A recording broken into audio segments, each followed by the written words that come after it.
So, good evening, everyone. I hope everyone is doing well. Tonight's Torah portion is the Torah portion of Vayigash. Vayigash literally means, and he approached. But tonight's class, we're not going to discuss that initial episode, which is the story from this week's Torah portion, continuing from last week. And that is the story of Joseph testing his brothers to see if they repented and regretted what they had done to him 22 years prior, 20-something years prior, and that they had sold him into slavery. And lo and behold, they do regret it, and he hears it, and he tricks them into coming back to him and thinking that a goblet, a silver goblet, was planted in Benjamin's sack, which it actually was. And the brothers, after coming to Egypt to secure food during the famine, they're forced back to Joseph, who is now the viceroy of Egypt. They had no idea it was Joseph. Back to his palace, where Joseph confronts them and says, "Here, I'm giving you food. It's a time of famine, taking care of you. And how dare you steal my goblet?" And Judah, and that's where this week's Torah portion begins, steps forward and verbally attacks Joseph and says, "We came here to get food, and you immediately attacked us, saying that we're spies, and we're here to attack and to conquer Egypt. And we're not here. We're here just to get food. And one thing led to the next until it reached this point. Give us back our brother and let us go." And it reached the point where Joseph could not hold himself back. He couldn't compose himself anymore. And he sent all the Egyptians out from the room. And he revealed himself to his brothers. And he says, "I am Joseph. Is my father still alive? I'm Joseph, the one who you sold into slavery. And really, it wasn't you who sold me into slavery. It was God's plan in order to prepare Egypt during this terrible famine, in order that my family should have enough food and sustenance for this famine." And then the Torah portion continues with a description of Joseph meeting his only full brother, Benjamin. And that description is what we will zero in on tonight, what we will focus on. But before we get to that, there's an interesting topic that aspect, by analyzing that aspect, will shed some light on this concept. And that is the idea of setting goals. Right? We're all here tonight, and that's because we set a goal for ourselves. We set a goal for ourselves, and that was to join the Torah class. We made a plan of action, and that was to be next to our computer or our handheld device or our tablet, whatever it may be, at a certain time. And then we executed that action. So we can all give ourselves a pat on the back. We had a goal, plan of action, and we carried it out. But that's easy. The short-term goals are always easy. It's, let's get into a car, go to the store, buy what we need, get home, and we succeed. It's those long-term goals that we have a problem with. It's the long-term goals that we have this idea that we're going to study all of Jewish philosophy, Maimonides and the Kuzari and so on and so forth. And lo and behold, it's 25 years later, and we did not even begin. We didn't even scratch the surface. Or we have this big idea, this big goal that we're going to clean our homes, and that closet that has been just stuffed with randomness for so many years, we're going to empty it. And here it is. We haven't done anything. It's still there. And so what stops us from achieving these goals? What stops us from achieving the goals is one of two things. The first one is, the truth is both of them are a certain level of paralysis. First one is pragmatic paralysis. We think to ourselves and we say, look, to study all of philosophy, it's going to take a lot of time. It's going to take a lot of time. So it doesn't make a difference if I study 2 pages. It's not going to make much of a difference. It's going to take forever to finish my goal. And so because of that pragmatic point of view, we say, why even bother to begin? I'm going to help the educational system of the world. And we say, you know what? To be a teacher of 20 students, is that going to change the educational system of the world? No. So why even bother? That's the first level of paralysis that sticks in. So whenever we have a long-term, a larger goal that stops us from going ahead and succeeding in our goal. The second type of paralysis that jumps up on us is emotional paralysis. The emotional paralysis says, look, I want to lose weight. I can speak from experience. I want to lose weight. It's stressful. It's something which seems insurmountable. So I'm just going to fret about it and I'm going to eat a tub of ice cream. Or you know what? I'm watching a kid who's about to slip off the surface, and I do have the time to jump and catch them, but I'm so fearful of what's going to happen that I cringe in fear and watch it happen. What's happening at those moments, we have a clear goal, we know what we want to achieve, but we think it's so insurmountable, it leads us to this emotional paralysis. We all, at least I can speak for myself, and I'm assuming most of us have these to a certain degree in our lives. How do we counter that? How do we help those situations? How do we ensure that we don't have pragmatic or emotional paralysis, or even if we do, we can overcome it. We can overcome the challenge. As the Rebbe Maharash, the fourth Chabad Rebbe, was famously known for saying, "Lechatchila ariber." There are challenges, but they're not insurmountable. We have to, from the get-go, sail over them. And so that's what we will see, how to get into and get over these two types of paralysis by analyzing Joseph and Benjamin's reunion after so many years apart. And we'll begin with the verse from this week's Torah portion, from the third reading of the Torah portion in the book of Genesis, towards the end, the Torah portion of Vayigash.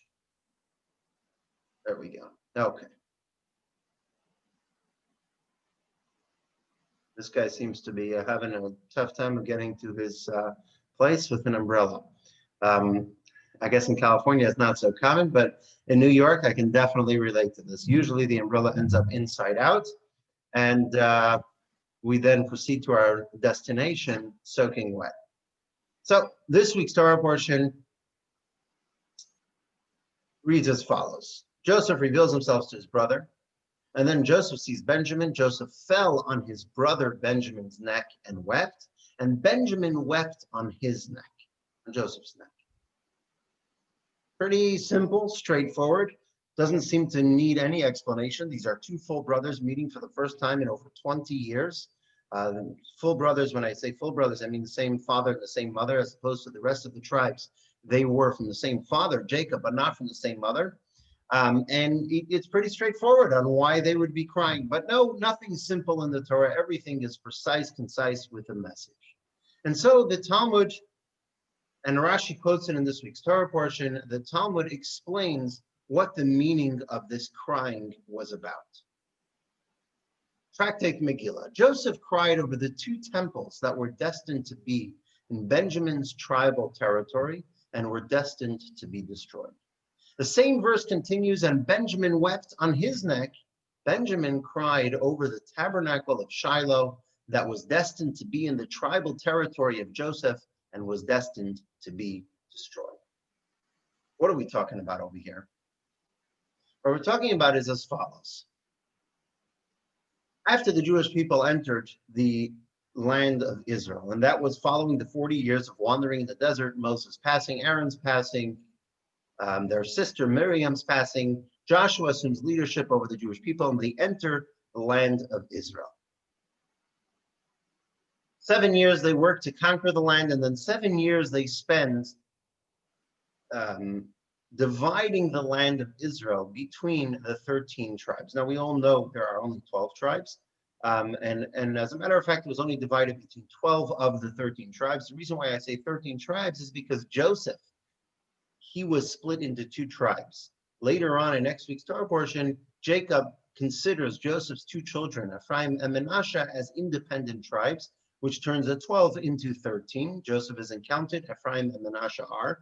But when it came to dividing the land of Israel, the tribe of Levi, the Levitical tribe, did not receive a portion in the land as the rest of the tribes did.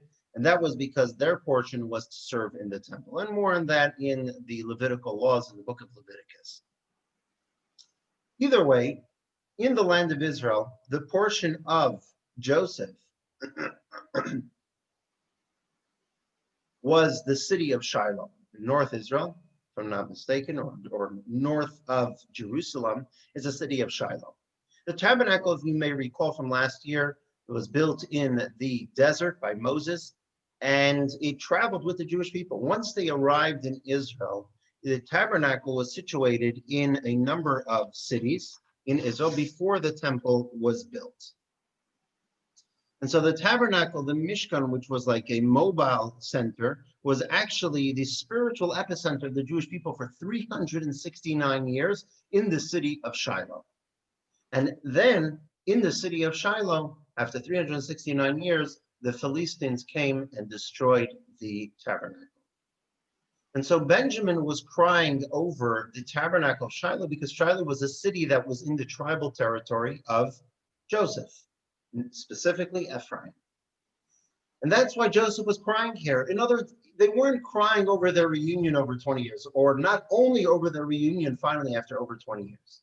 They were crying over the destiny of the tabernacle of Shiloh, which was destined to be destroyed. And what was Joseph crying on? Joseph was crying on the city of Jerusalem, which was situated in the tribal territory of Benjamin. What was in Jerusalem? The first temple, and then the second temple. And both those temples were destroyed. So Joseph was crying on his brother's neck because of the destruction of those two temples. And I should have put this on the PowerPoint, but there's a map here. It's going to make things more confusing. If you'd like a map, I can send it to you after the class. Either way. So we have a straightforward meeting between Joseph and Benjamin, and each one cries on the other's neck. The Talmud then goes ahead and describes it slightly deeper, that it has some more meaning than a simple emotional display. They were crying over the future temples and tabernacle that was meant to be in each other's territorial portion that was destined to be destroyed.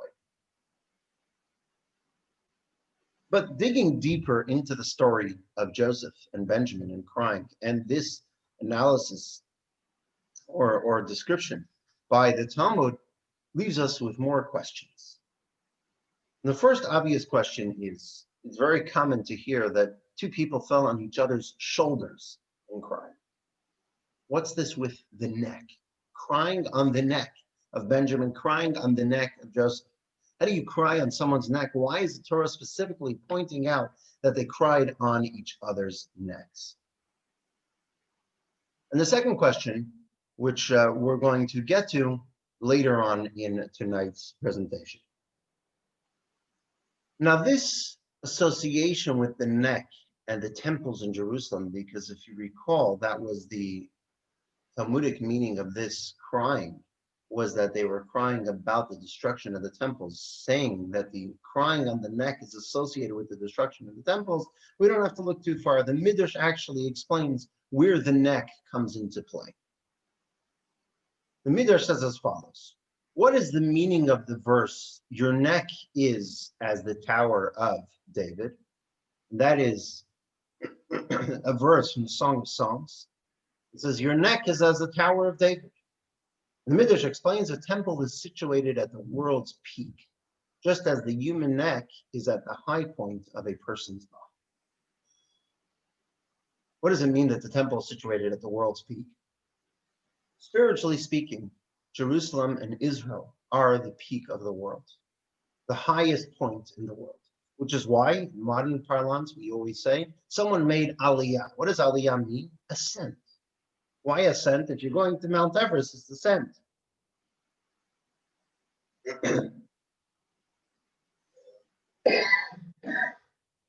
Sorry. Or going on some other mount. What's the tallest mountain in California? And then there's that mountain that people have that bumper sticker on their car. We climbed to the top of Mount whatever it was. Either way, that's reaching a peak. When you go to Jerusalem, you don't necessarily, yes, it is a high point, but it's the high point spiritually, metaphorically speaking, it is the highest point in the world, the most spiritual place in the world. Now in Israel,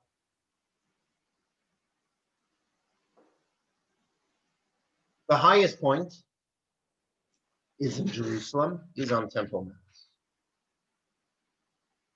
And that's what the verse means in the book Song of Songs, that the temple is situated at the world's peak and it associates it with the neck.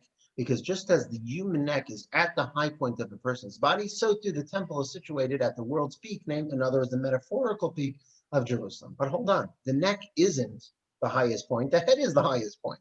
Why does the Midrash tell us that the neck is the highest point? And so Rashi to the rescue, as he always is, our favorite commentary, and Rashi explains. In the book of Deuteronomy, the Holy Temple was built on the high point of Benjamin's land, except that it was 23 cubits below the Eitam well. On Temple Mount, or nearby, if I'm not mistaken, there is a well called the Eitam well, and that is the highest point. That is the peak. And it's 23 cubits above where the temple is situated. So the temple was built almost at the peak. What happened? David intended to build it there at the Eitam well. However, they said to David, let us build it a little lower, for scripture states in Moses' blessing to the tribe of Benjamin about God dwelling in their territory, and he dwells between his shoulders, which are lower than the head. Lower than the head. So in other words, the temple was built not at the head level of the highest point at the peak, but at the neck level, between the shoulders, at the neck level of the world. That's where the temple was built. Why the neck level? What's this association with the temple, with the neck? The head's important. It's the seat of the intelligence, the mind. The most important, you may say. The body is also important. The heart, the digestive system. We can walk, we can move. The neck, is the neck really that important? That the temple, the Beit HaMikdash, is associated with the neck? What's so unique about the neck? What are we missing here?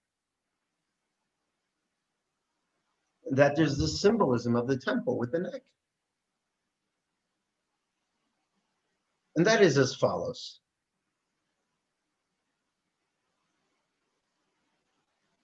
What's important about the neck is that the neck is what connects the head with the body. See, the head can be very, very important. It's where our thought is, it's where our speech is, it's where our intellect is. But without the neck, the head is meaningless because it cannot connect to the body.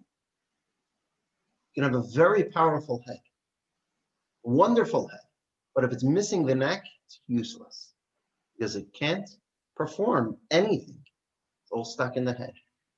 It needs the neck to connect it to the body so it has that pumping blood, the oxygen, and then it can go ahead and carry out any ideas it may come up with. Or to do anything, it needs the neck, it needs that bridge, which seems insignificant. But without it, it can't do anything.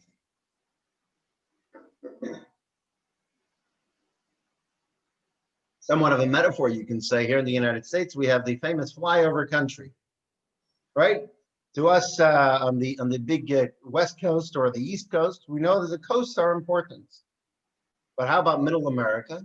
Flyover country, they're nice to look at from the plane window.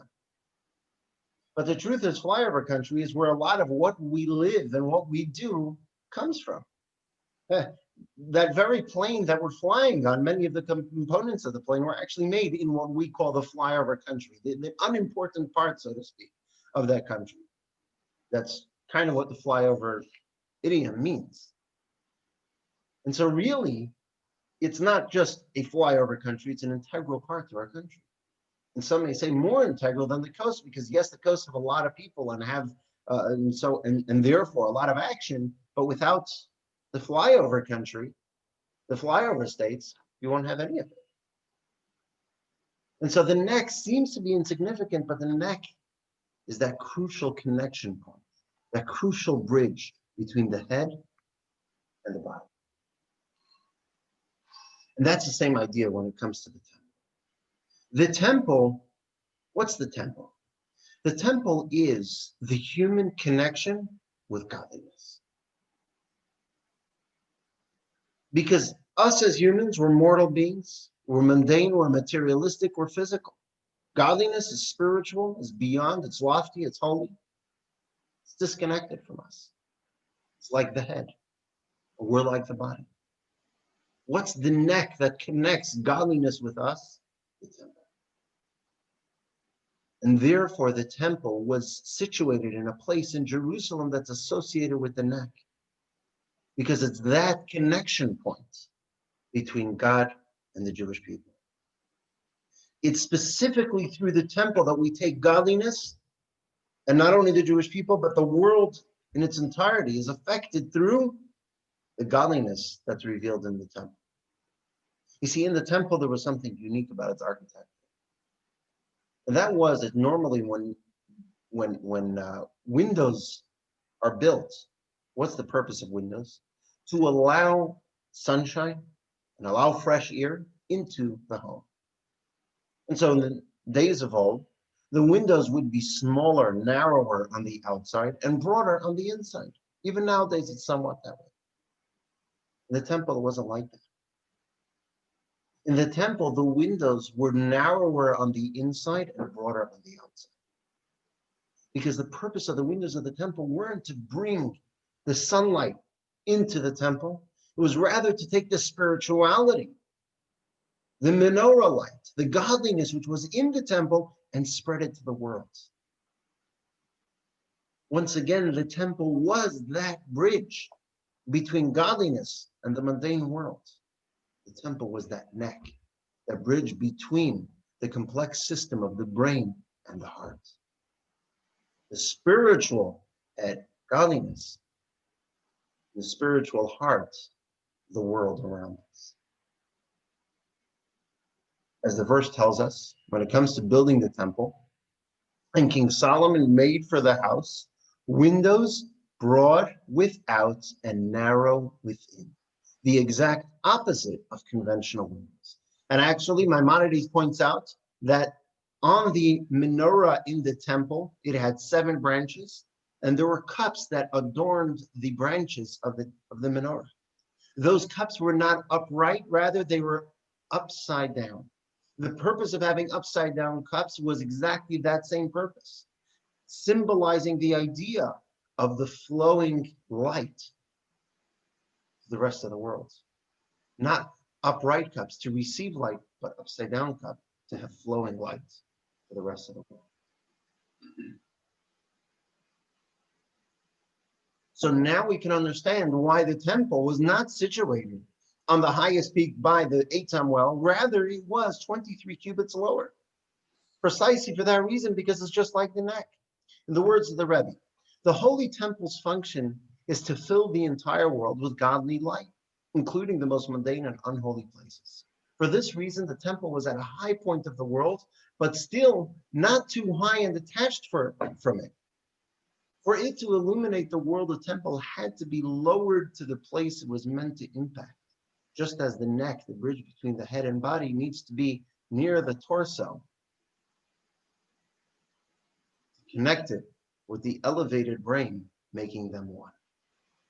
So now it makes sense. Why does it say they were crying on each other's necks? Why does it say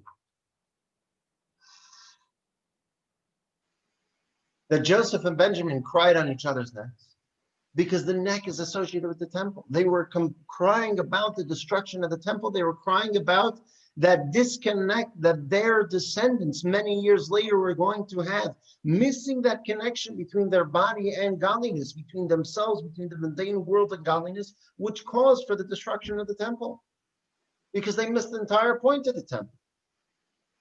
Continuing the Rebbe's words, the same holds true for the mini temple found inside all of us. When our godly soul is not aloof and removed from our little world, rather it is involved and integrated with the body, then we can rectify and sublimate ourselves and our surroundings, making them a temple and a dwelling for God's presence. Here's where it hits home. The temple is not just something that was in the past or that will be in the future. The temple is something current. The physical temple, Jerusalem, still holy. Temple Mount is still holy because holiness never leaves its place. But there's also the interpersonal. We each have a temple, and that is our soul. And we have to make sure that that godly soul is not aloof. It's not only revealed when we go to synagogue on the high holidays. It's not only revealed when we're doing a mitzvah. It's revealed, it's lowered down to the neck. In other words, we don't keep it only for those holy moments. We make sure that that godly soul is integrated with our body, just like the neck is. It isn't aloof, it isn't connected only to the head, it's connected to the body. It's lower than the head. And so our mission is to take our godly soul and make sure it's like him. Make sure that it's integrated with our body so we can rectify, sublimate, elevate, uplift, inspire, and affect our surroundings with holiness to make them also into a dwelling place for God. And then in turn, make ourselves a dwelling place for God. And this brings an interesting story. And that is, there is a legend that Alexander the Great, who was a student of Aristotle, Alexander the Great once entered Aristotle's home unannounced. And to his astonishment, Alexander found Aristotle engaged in an immoral behavior. So later, Alexander turns to Aristotle and he says, I don't understand. Is this the way of Aristotle? The philosopher, the teacher, the mentor, the ethicist. Is this it? Is this Aristotle? So Aristotle answered, when I teach you philosophy and the wonders of the world, I'm Aristotle. But here in private, I'm not Aristotle. In other words, what Aristotle was saying, I have great ideas, great philosophies. I can pontificate about morality, about values, about ethical behavior, about meaning. I can pontificate about it all day. But you know what? That has nothing to do with the way I live. That's what I teach. That's not who I am. That's philosophy, nice ideas. Torah is the exact opposite. Torah teaches us that philosophy is not meant to be just philosophy. Philosophy is supposed to lead us to practical behavior. The dissonance between philosophy and practical behavior is decidedly un-Jewish. It's in the name Torah itself. The Hebrew word Torah means a lesson. Yes, there are philosophical concepts gleaned from the Torah, tremendous philosophical ideas, but that's not what it's about. It's about practice. And that's exactly this idea of the temple being the neck. The mind and the heart have to work in unison. The mind and the body have to work in unison. We can't just think of great ideas. We can't just get inspired philosophically or intellectually and leave it at that. We need the neck to connect it. And that's what the temple is all about and why the temple is associated with the neck. Now, getting back to the story of Joseph and Benjamin, we can understand. Why didn't they cry on each other's head? Because it wasn't about philosophy. It wasn't about understanding godliness. It wasn't about feeling godliness. It was about action.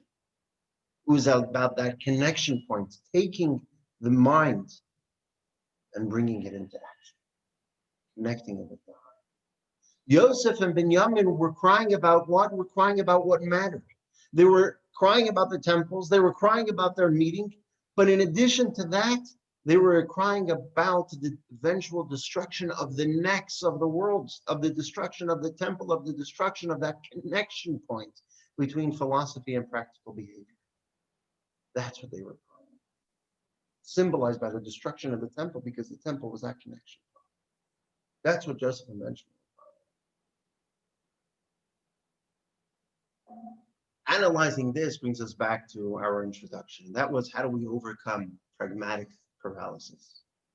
How do we overcome pragmatic paralysis? Just act. Make that connection. Be that neck. You won't finish it? True.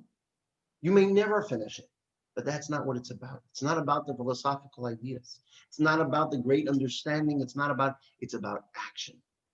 And if we find ourselves with a goal that seems too large to achieve, baby steps. Just act. Make sure there's that neck. Make sure there's that temple. Make sure there's that connection point between these great ideas and the action. Just do it. As Nike says, just do it.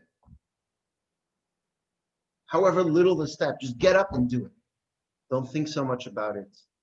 Don't waste time thinking about what's going to be, how am I going to make planning. The Rebbe used to joke that in the United States, the common practice is that when there's an issue at hand that has to be taken care of, there's a decision and the decision is made that they have to have a meeting.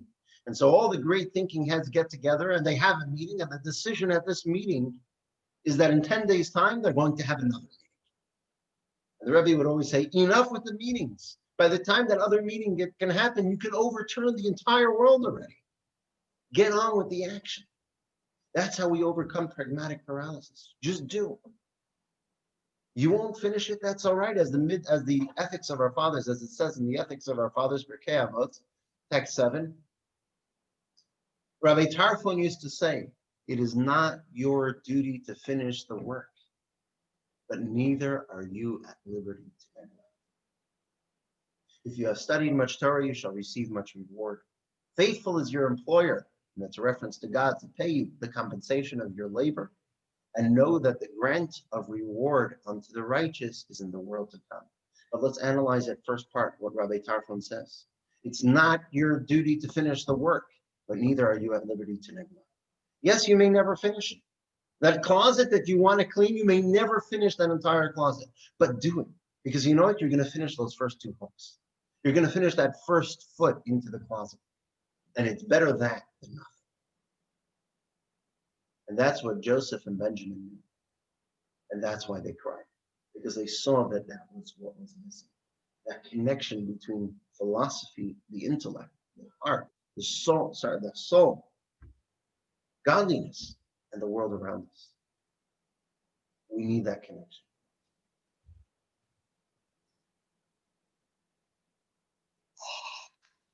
It's an old saying, Chinese saying probably. All the good sayings come from China. Ancient China, that is. The old saying, a journey of 1,000 miles begins with 1 step. That's all it takes. Now, we may not reach the end, but we got to do that.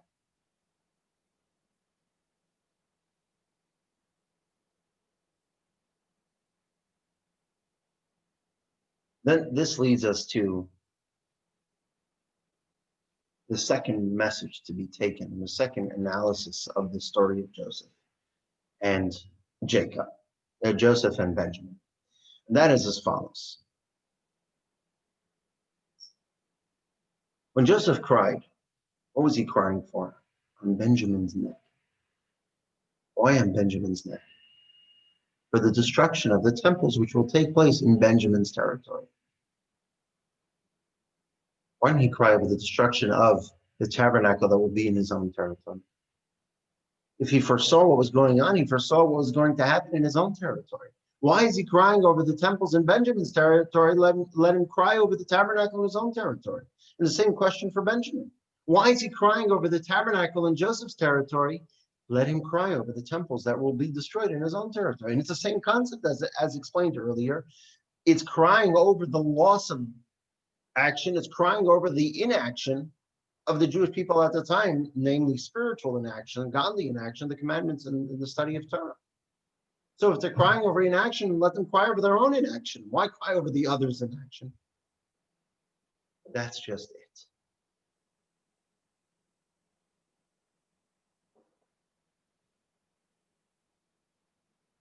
See, true that empathy is important, and that in order to reach empathy, we have to worry about ourselves, right? The Torah says, love your fellow as yourself. And a prerequisite for that is to love yourself, because if not, you can't love your fellow as yourself. And so if so, over here, following that line, that train of thought, Joseph and Benjamin should have cried over their own faults or the faults of their own descendants. But why didn't they?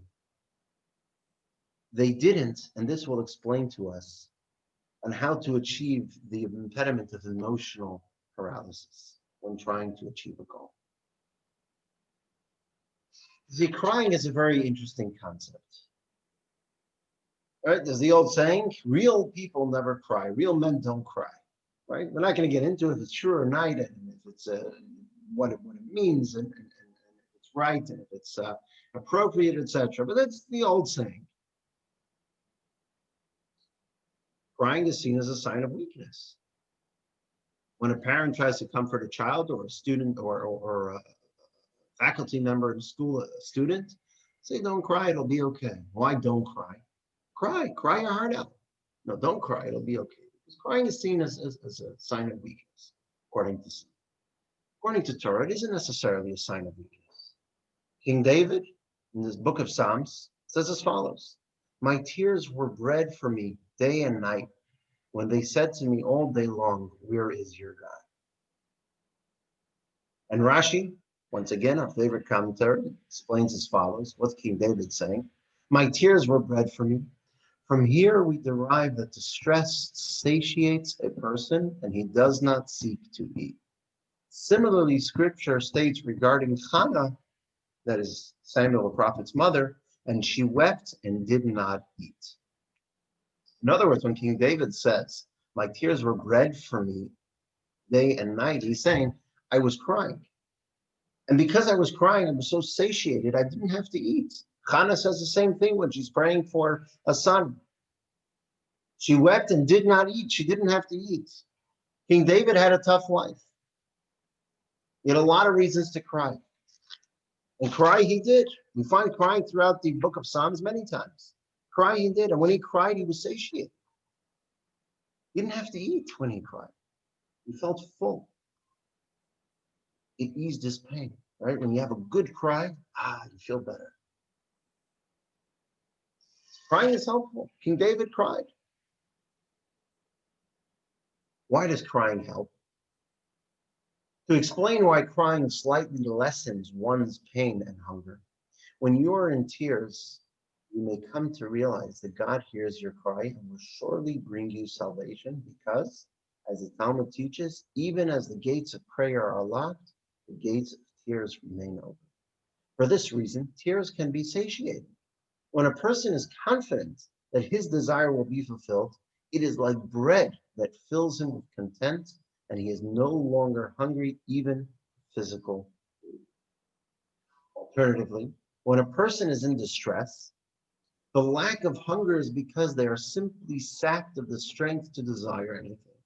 One can only want when they feel themselves to be something of value. But when at a low point, God forbid, a person can feel so pathetic and worthless that they cannot even have a craving. The latter explanation seems to be the simple reading of Rashi, the aforementioned Rashi in the book of Psalms. This is the explanation of the third Chabad Rebbe, Menachem Mendel Schneerson of Lubavitch, the first one, first Rebbe's great-grandfather. And so what we see over here is that crying can be like bread. Crying can satiate a person when the person is down, when a person is helpless. It can alleviate the intense pressure of the pain of the negative emotion and allow us to move on from the hardship. Crying seems to help. If so, the Torah doesn't necessarily seem, and here it seems to be encouraging it. The Torah doesn't necessarily seem to be of that don't cry approach. Cry. It's going to satiate you. It'll alleviate the pain. It'll allow you to move on. Why? Because like Rashi explained about King David, because we know God is listening. Or we feel so terrible that we don't have a craving. And then it alleviates the pain. But you know what? Crying is not always the answer. And actually, crying can sometimes be part of the problem. When is crying part of the problem? Crying is part of the problem, and here's a metaphor. Imagine you care about something deeply. You're passionate about it, concerned, an issue at whatever the issue may be. Jewish education, assimilation, charity, global warming, whatever issue at hand, you're really concerned about it, you're passionate about it. A friend comes to you in one of those moments when you're really, really passionate about it, when you're really trying to figure out how to take care of this issue. And the friend comes over to you and he says, look, I got an idea how to magically cause you to forget about this problem. What are you going to tell that? Fly a kite. Get out of here. I don't want to forget about the problem. I want to take care of the problem. I'm passionate about it. I want to see what I can do about this problem. I don't want to magically forget about it.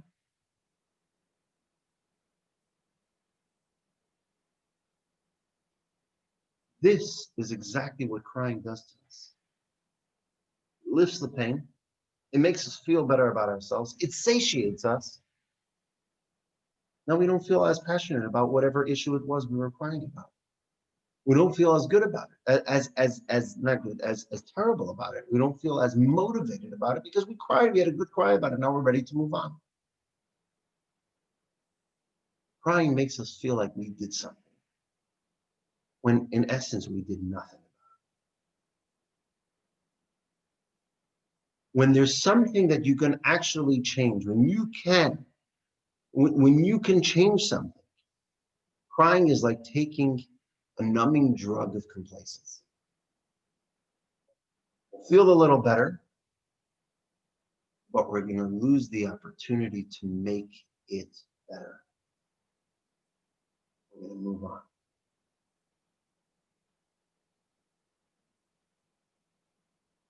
That's what emotional paralysis is. We reach an issue, we have a goal we'd like to achieve, and then we get emotionally involved, whether it's fear, whether it's sadness, whatever type of emotion. We say, this is terrible, so terrible. We break down crying, and then life goes on. Can't let it get to that point. In the words of previous Rebbe, quoting his father, the book of the Hayom Yom, my revered father, the Rebbe Rashab, writes in one of his letters, one action is better than 1,000 sighs. Our God is alive in the Torah and its mitzvahs are eternal. Abandon sighing. Apply yourself diligently to practical action and God will be gracious. This is what's going on in the story of Joseph and Benjamin. Joseph and Benjamin cried on each other's loss because you know what? On their own loss of temples, crying is not the answer. Crying is a cop-out. Crying is that drug, a numbing drug of complacency. I can't cry about my own temples being destroyed. I can't cry about problems about myself and my descendants. On that, I have to act. Crying is not for that. Crying is the cop-out. Crying is saying, let me magically forget about my problems and just move on. Crying is a time when we say, oi, it's terrible. And then life goes on as usual. Action is what's needed. Better one action than 1,000 sighs. Don't cry and vent your anger on Facebook or on Instagram or on Twitter or whatever place we have to vent our, we're upset about this, we're upset about that, we're upset. Don't vent, don't cry.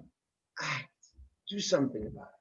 However small and insignificant it may seem, however trivial it may seem, go ahead and act. Because one small action is better than 1,000 sighs.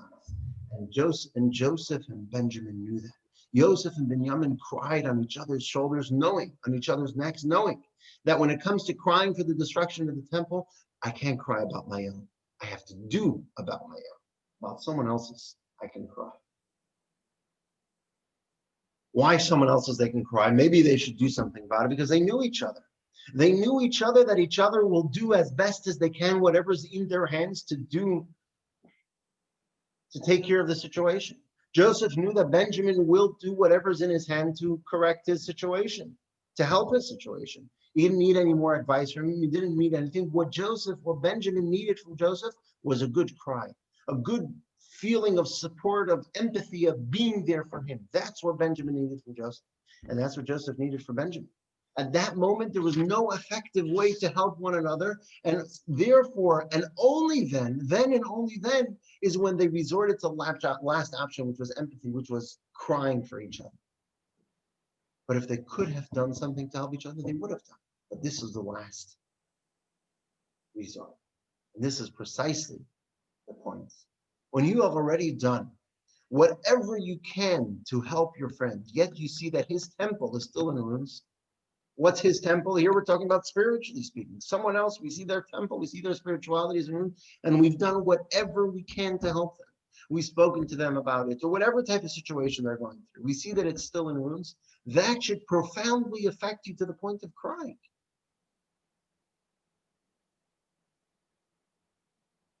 However, when it comes to your own temple, you cannot be satisfied with sighing and crying about its destruction.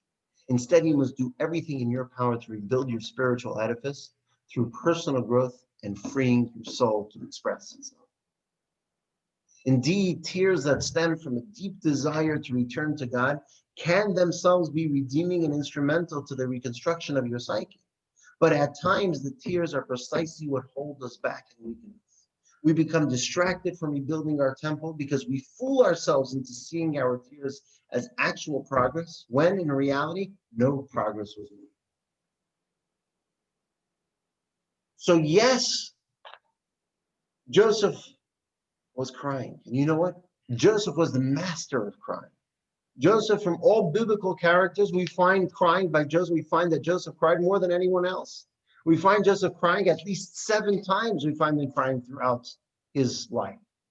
Crying, in other words, obviously, I'm assuming the biblical characters cried more often than it's mentioned in the Torah. But mentioned in the Torah, it's mentioned about Joseph more than any other biblical character. Joseph knew a thing or two about crying, and he knew a thing or two about pain and suffering. His brothers sold him at 17, for heaven's sake. He was sold 4 times before he ended up in as servant in some foreign land and then thrown into a dungeon for 10 years. I mean, he had his fair share of negativity in his life, and he knew how to cry, but he also knew that crying is not healthy. Crying is only the last reason. And so when it comes on a personal level, this idea of crying on someone else's shoulders, yes, that sometimes we have to cry for the other, but you know what? We cry for another as a last resort. First, let's do everything in our power. Don't let the cry be that numbing drug of complacency. Don't let the cry make us feel like, we did something for that person, or we did something for ourselves. For the other person, do everything in our power and then cry for them. And for ourselves, forget about it, because it's always up to us to do an action. Instead of feeling bad about ourselves, instead of feeling bad, you know what, last year Hanukkah, I missed all the candles. This year Hanukkah, I missed a few candles. Don't feel bad about yourself. Make a firm conviction that next year Hanukkah, you're going to light it every night. Instead of sometimes having that negative feeling creep up inside of us and say, you know what, if only I was raised a little bit more observant. If only this, if only that, if only the next thing. Don't let the if onlys take us away from action. Don't let the if onlys bog us down. It's just like those are the signs. What we take from Joseph and Benjamin is that for ourselves we have to act, however little that action may be. And so when it gets to Joseph, Joseph knew that times you have to cry, but for the most part, what do you got to do? For the most part, you got to act. And act however small and insignificant. Because most times, those cries and those feelings of if only are useless. And so in conclusion, what we have from this analysis of this meeting between Joseph and Benjamin is these 2 points. The first one being, act like a neck. Focus on the neck. Don't live in the head. Don't spend so much time planning. Don't spend so much time thinking about it. Just do it. When it comes to doing a mitzvah, just do the mitzvah. Don't be Aristotle in the head, the philosophical, understanding, intelligent. It's all about that, and then we forget that it's all about the neck. Be like the temple. Make that connection.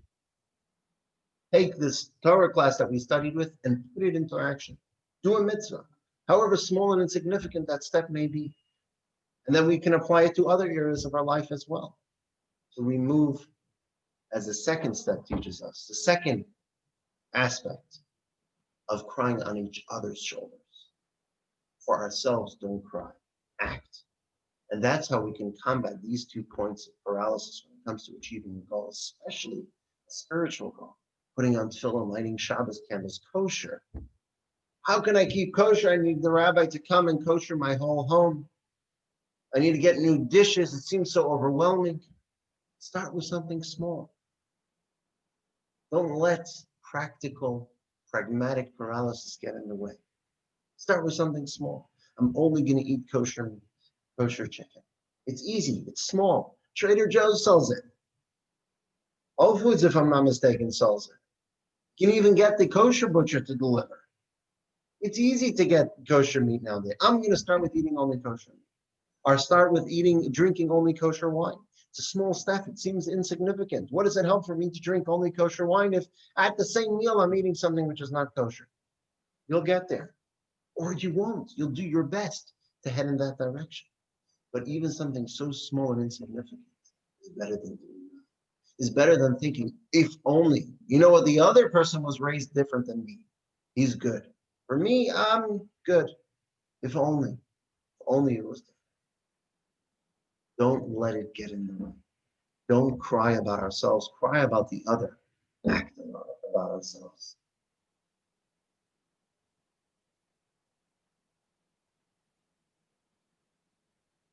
Thank you all for joining. That's the end of tonight's class.